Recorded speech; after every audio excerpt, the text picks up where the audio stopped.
Ikaw naman, huwag tayo pasa. Oh, pero... Anyway, wala tayong oras. We will do this again. By February siguro. Kasi, alam mo, ang daming mga tanong na hindi ko nabasa. Pero wala na tayong oras. Yung natitira nating oras, ibibigay natin kay Secretary Gibo, pagkakataon para sa mensahe mo sa ating mga kababayan.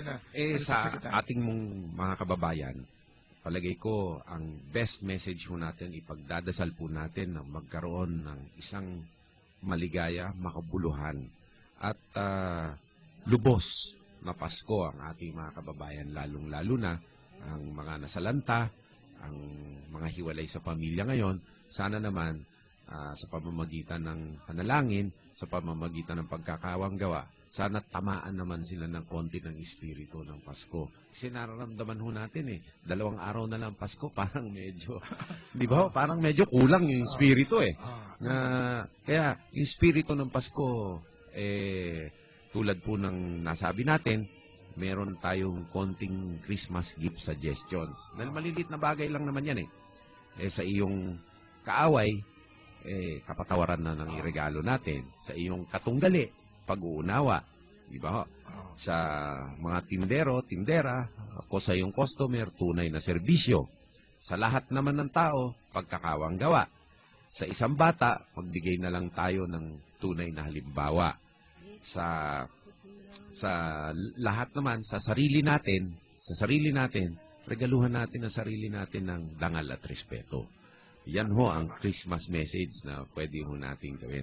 At lalong-lalo na ako po'y nagpapasalamat at nagme-Merry Christmas kay Manong Alvin, Congressman Jonat, kay Ed, kay Congressman Teddy Boy, Tito Sani, at kay Kuya Boying.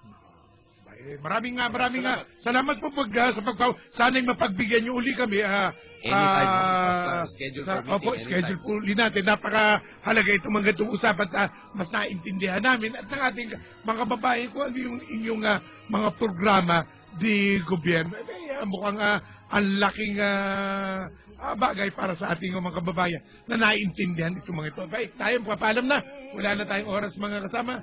Sa ngalan ng iba pa nating mga kasama, si Kong Boying Rimulya, si Kong Teddy Boy Locsin, si Casani Escudero, sa ngalan ng ating executive producers, si Josephine Reyes, ng mga nakasama natin sa News Center, si Edwin, si Juday, si Ed, si Rian, at si Len, si Technical, si Miner.